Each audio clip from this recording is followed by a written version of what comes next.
नमस्कार दोस्तों, मैं रोहन शर्मा स्वागत करता हूं सभी का आपके अपने चैनल ज्योतिष एंड वास्तु में। कैसे हैं आप सभी?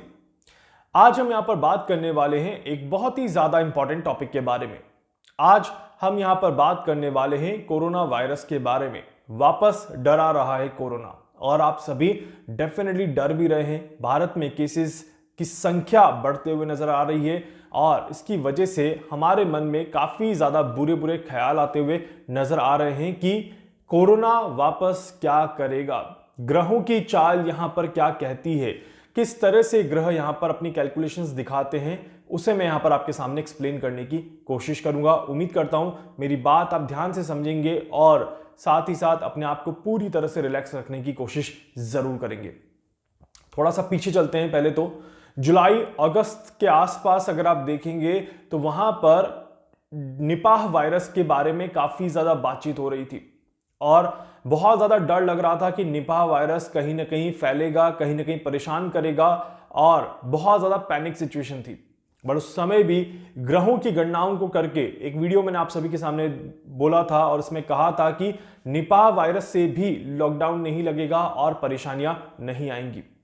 उसके बाद डिजीज एक्स करके एक बहुत ज्यादा परेशानी वाला समय शुरू हुआ। सितंबर के आसपास की बात है और उस समय भी कैलकुलेशन करके मैंने आपको बताया था कि किसी तरह की कोई बड़ी परेशानी डिजीज एक्स के साथ भी देखी नहीं जा सकती।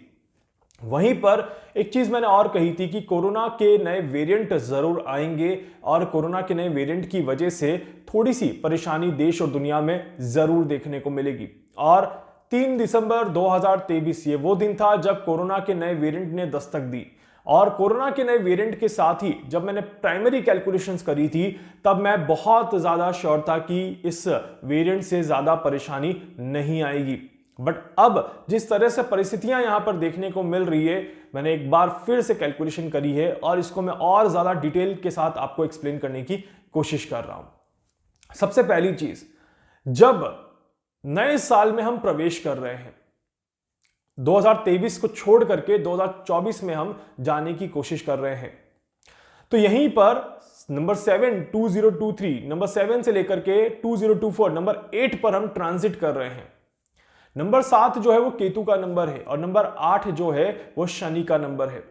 अगर आप सभी ने मेरे 2023 में शुरुआत से अगर आप मेरी वीडियोस देख रहे हैं तो मैं एक चीज आपको बहुत बार एक्सप्लेन कर चुका हूं कि 2023 और 2024 एक ही थाली के चट्टे बट्टे हैं, एक दूसरे से पूरी तरह से जुड़े हुए हैं और 23 से ही चीजें रोटेट होकर के 24 में ट्रांजिट करते हुए आगे बढ़ेंगी। मतलब कि it is not a fresh year, it is not a new year, it is just a continuity of 2023। मतलब कि पार्ट 2 आपको यहां पर देखने को मिलेगा। अब थोड़ा सा और पीछे चलते हैं, साल 2022 के अंत की बात करें, सेम समय, सेम इक्वेशंस, सेम चीजें आपको देखने को मिल रही थी। 15 दिसंबर जैसे ही क्रॉस किया था हम सभी जैसे जैसे क्रिसमस के आसपास आ रहे थे और कोरोना वायरस के नए वेरिएंट देखने को मिल रहे थे और कोरोना वायरस की बातें बहुत ज्यादा तेजी से देखने को मिल रही थी। याद होगा आप सभी को, नहीं याद है तो मेरी वीडियोस 2022 के दिसंबर की जाकर के देख लीजिए, वहां पर आपको सारी चीजें क्लियर हो जाएंगी। उस समय भी मैंने आपको कैलकुलेशन करके बताया था कि ये फ्रेम कितना बनेगा, किस लेवल पे बनेगा, कितनी परेशानियां आ सकती हैं और 2023 में कितने महीनों तक हमें कोरोना को लेकर के परेशान होना पड़ेगा। 2023 का पूरा साल निकल गया बट ना लॉकडाउन लगा, ना कोरोना की लहर आई, ना ही कोरोना की वजह से कोई बड़ी परेशानी मिली और ना ही पूरे साल किसी तरह के कोई वेरिएंट ने परेशान किया।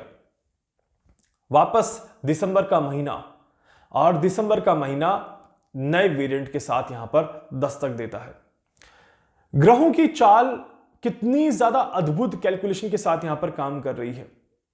1 जनवरी 2024 ठीक रात को 12 बजे का समय, जब दिन की शुरुआत होती है, तब की जब आप कुंडली बना करके देखेंगे तो आपको पता चलेगा कि केतु का इन्वॉल्वमेंट कितना ज्यादा है। यहां पर केतु कितना बड़े लेवल पे अपना प्रभाव देता हुआ नजर आ रहा है और किस तरह से केतु यहां पर एक बहुत ज्यादा पावरफुल कैलकुलेशन इंडिकेट करता है। जब जब केतु किसी तरह की पावरफुल कैलकुलेशंस इंडिकेट कर दे तो वहां पर दो चीजें बिल्कुल क्लियर हो जाती हैं। पहली चीज, रहस्य बरकरार रहेगा, मतलब कि रहस्य बना रहेगा, बीमारी का रहस्य चलता रहेगा और बीमारी नए नए वेरिएंट के साथ आती रहेगी। या फिर आप ये कह सकते हैं कि this is not the end of the virus, मतलब कि ये इस बीमारी का एंड नहीं है, but this is not the dangerous virus also.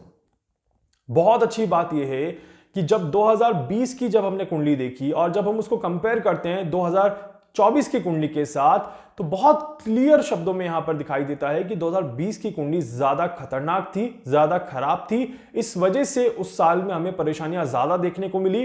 But 2024 की जो कुंडली है ये ना तो ज्यादा खतरनाक है और ना ही ज्यादा खराब है। इस वजह से परेशानियां कम देखने को मिलेगी। तो एक चीज तो यहां पर मैं बड़े ओपन स्टेटमेंट के साथ, बड़े क्लियर स्टेटमेंट के साथ बोल सकता हूं कि 2020 की घटनाक्रम कोरोना वायरस की जिस तरह से थी, उसके कंपैरिजन में 2024 में कोरोना वायरस उतना खतरनाक नहीं होगा, उतना विनाशकारी नहीं होगा, उतना प्रभावशाली नहीं होगा और उस लेवल पे इंपैक्ट नहीं देगा जितना उसने 2020 में दिया था। That is a one thing जो कि मैं आपको कैलकुलेट करके बता रहा हूं। कहां, कितना और किस तरह से इंपैक्ट आएगा पहले वो भी जान लीजिए। कोरोना वायरस की वजह से देखिए, अभी मैंने ऑलरेडी आपको बताया है कि 27 तारीख जैसे ही निकलेगी ये टेंडेंसीज तेज हो जाएंगी। आज तो जब आप ये वीडियो देख रहे हैं 20-21 तारीख के आसपास का समय है, और जैसे ही हम क्रिसमस क्रॉस करेंगे, जैसे ही हम 27 तारीख के आसपास पहुंचेंगे, जैसे ही मंगल देव राशि परिवर्तन करेंगे, वैसे ही आप देखिएगा कि ये tendencies of the virus increase होना शुरू हो जाएंगी, केसेस की संख्याएं बढ़ना लगेगी, पैनिक सिचुएशन बढ़ने लगेगी। इस तरह के योग यहां पर जरूर बनेंगे। बट जैसे ही हम आगे 15 जनवरी को क्रॉस करेंगे, वैसे ही चीजें थोड़ी सी शांत होते हुए नजर आएंगी, वैसे ही चीजें थोड़ी सी थमते हुए नजर आएगी। और जैसे ही हम आगे होली क्रॉस करेंगे, मतलब कि होली का त्योहार जैसे ही निकलेगा, मंगल और शनि की युति जैसे ही हो जाएगी 2024 में, परिस्थितियां वहीं से टर्न करना शुरू कर देंगी और कोरोना वायरस का जो ये सीक्वेंस जो अभी शुरू हो रहा है ये खत्म होना शुरू हो जाएगा। तो अगर मैं स्मॉल स्केल पर देखूं तो 27 तारीख से लेकर के 15 तारीख तक का जो समय है ये थोड़ा सा नेगेटिव समय है इसके लिए, जहां पर केसेस की संख्याएं दिख सकती हैं, जहां पर पैनिक सिचुएशन दिख सकती हैं, जहां पर कोरोना की वजह से परेशानी दिख सकती है। बट अभी भी मैं लॉकडाउन की स्थिति यहां पर नहीं देख रहा, ये चीज मैं आपको क्लियरली मेंशन कर रहा हूं।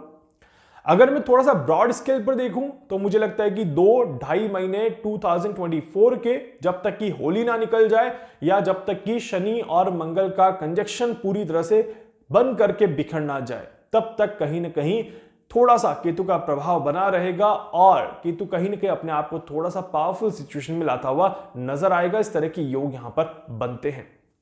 बट उसके बाद चीजें बदलते हुए नजर आएंगी, चीजें रिकवरी देते हुए नजर आएंगी और सिचुएशंस उतनी ज्यादा खराब नहीं होंगी जितनी हम अभी सोच रहे हैं या समझ रहे हैं।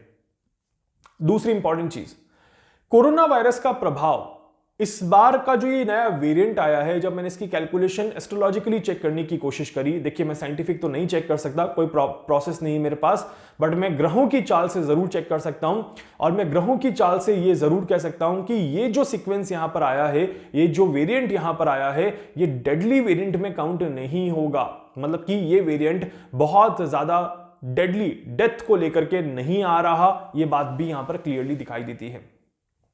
क्योंकि ये जो समय चल रहा है इसमें बहुत ज्यादा नुकसान किसको होगा, तो बहुत ज्यादा नुकसान जो रहेगा वो बुजुर्गों को नुकसान रहेगा। 60-65 के ऊपर के जितने लोग रहेंगे उन्हें नुकसान के चांसेस ज्यादा रहेंगे, उन्हें इस वायरस की वजह से पैनिक थोड़ा सा ज्यादा होना पड़ सकता है। इस तरह के योग यहां पर बनते हैं। इसी के साथ साथ बच्चे, खासकर जो कि 5 साल से कम हैं, उन्हें थोड़ी सी परेशानी यहां पर देखने को मिल सकती है। इस तरह के योग यहां पर बनते हैं। मैंने ऑलरेडी पहले भी कहा था कि बच्चों के लिए समय उचित नहीं है, बच्चों को बहुत ज्यादा संभाल करके रखने की जरूरत है और वहीं पर बुजुर्गों को भी थोड़ा सा ध्यान रखकर चलने की यहां पर जरूरत है, क्योंकि ये इस बार का जो विंटर है ये बुजुर्गों के लिए बहुत ज्यादा अच्छा नहीं है। खासकर आप सभी को कहूंगा कि इंडिया में ही नहीं, इंडिया के बाहर भी इसका प्रभाव देखने को मिलेगा। सिंगापुर में ऑलरेडी देखने को मिल रहा है, चाइना में ऑलरेडी देखने को मिल रहा है, एशिया की कई जगहों पर इसका प्रभाव देखने को मिल सकता है। बट ये बहुत ज्यादा खराब स्थिति को पैदा नहीं करेगा, इस चीज की यहां पर कैलकुलेशन बिल्कुल क्लियरली दिखाई देती है। बहुत सारी चीजें जो कि हमें समय के साथ पता चलेंगी और हम उससे और कैलकुलेट करेंगे और आपको बताने की कोशिश करेंगे। बट आज जो मेरी बेसिक कैलकुलेशन, जिसको मैंने थोड़ा सा और डिटेल में एनालिसिस करने की कोशिश करी है, अगेन ये चीज बड़ी क्लियर है कि ये जो वेरिएंट आपके सामने है या ये जो पैनिक सिचुएशन अभी आपके सामने है, जहां पर स्थितियां गंभीर होते हुए दिखाई दे रही है, ये उतनी गंभीर नहीं होगी। ये एक इत्तेफाक देखिए कि दिसंबर का ही महीना है। एक इत्तेफाक देखिए कि केरल में ही केसेस बढ़े हैं सबसे पहले, और लास्ट टाइम भी जब कोरोना ने भारत में दस्तक दिया था तब केरल से ही शुरुआत हुई थी। तो साउथ से एक शुरुआत यहां पर हो रही है। बट प्लस पॉइंट क्या है कि साउथ उतना ज्यादा लंबे समय तक खराब नहीं है। साउथ ईस्ट, साउथ वेस्ट की तरफ परेशानियां थी, परेशानियां हैं, ये बात मैं आपको पहले भी कह चुका हूं। अभी साउथ में देखिएगा 27 तारीख के बाद जैसे ही बारिश का मौसम शुरू होगा, बारिश आना शुरू होगी, 27 के बाद हिमालय में हिमपात होगा, छोटे छोटे भूकंप के झटके लगेंगे, बर्फबारी होगी, और दूसरी तरफ बारिश, वेदर की वजह से काफी ज्यादा परेशानियां देखने को मिलेंगी। और इस वेदर की वजह से ही कोरोना के इस वेरिएंट को अपनी जगह बनाने में थोड़ी सी मदद मिलेगी।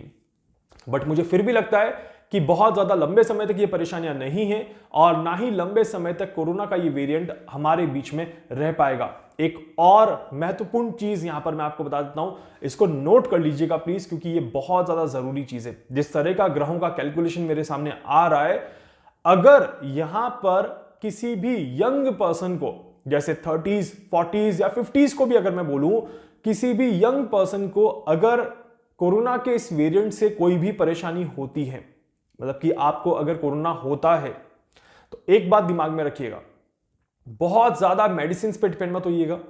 आपको नेचुरल तरीके से अपने आप को क्योर करने की कोशिश कर लेनी चाहिए। प्लस आप सभी को एक बहुत इंपॉर्टेंट चीज यहां पर बता रहा हूं कि अगर आपको वायरस लगता है, इट मीन्स ये एक लॉन्ग टर्म डिजीज में आपके साथ कन्वर्ट हो जाएगा, और ये एक तरह से हमेशा के साथ आपसे जुड़ जाएगा, हमेशा के लिए कहीं ना कहीं कोई ना कोई परेशानी आपके शरीर में दे देगा। इस तरह के योग यहां पर बन रहे हैं। इट मीन्स कि अभी जो ये सीक्वेंस बन रहा है, ये डेथ का सीक्वेंस नहीं बन रहा, बड़ी लॉन्ग टर्म डिजीज का सीक्वेंस यहां पर जरूर बन रहा है। इस तरह के योग यहां पर बनते हुए दिखाई देते हैं। इस वजह से ये समय थोड़ा सा अलग तरीके से परेशान करने का काम करेगा, ये भी चीजें क्लियरली दिखाई देती हैं। मतलब कि वायरस आपके अंदर धीमी गति से प्रवेश करेगा, वायरस आपसे धीमी गति से ही दूर जाता हुआ नजर आएगा, और जब भी कोई बीमारी धीरे धीरे अंदर बैठती है और धीरे धीरे बाहर निकलती है, तो समय लंबा लगता है, और इट मीन्स कि लंबे समय तक कोई ना कोई परेशानी देखने को मिलेगी। इस तरह के योग बनते हैं। उन्हीं लोगों को परेशानी ज्यादा रहेगी जिनकी कुंडली में कोई बहुत ज्यादा खराब योग बने हुए हैं, या जिनकी कुंडली में ग्रह स्थिति बहुत ज्यादा अच्छी नहीं है। तो डेफिनेटली उन्हें मैं जरूर कहूंगा कि किसी तरह से कोई ना कोई परेशानी आपको लग सकती है। समय के साथ साथ और कैलकुलेशन करूंगा और आपको बताने की कोशिश करूंगा। फिलहाल के लिए 27 ऑफ दिसंबर से लेकर के 15 ऑफ जनवरी के बीच में अपना पूरा ध्यान रखिएगा। कहीं पर भी ट्रैवल कर रहे हैं, सोच समझकर, समझदारी के साथ ट्रैवल करिएगा, रिस्क मत लीजिएगा। इस बात का विशेष तौर पर ध्यान रखिएगा। ये बात मैं अपने पिछले वीडियो में भी बता चुका हूं, अभी भी बता चुका हूं, सावधान रहना जरूरी है। मैंने एक वीडियो स्पेशली बनाया है कि 18 दिन सतर्क रहिए, 18 डेज आपको पूरी तरह से सावधान रहने की जरूरत है। कोरोना से नहीं, बट वेदर से और एक प्रोलॉन्ग लॉन्ग टर्म डिजीज से, जो कि बहुत लंबे समय तक आपको परेशान कर सकती है। इस वजह से यहां पर समझदारी रखना बहुत ज्यादा जरूरी है। उम्मीद करता हूं मेरी बात को आप पूरी तरह से समझ चुके हैं। वीडियो को लाइक कर दीजिएगा, चैनल को सब्सक्राइब कर दीजिएगा, बेल आइकन पे जरूर से क्लिक करिएगा।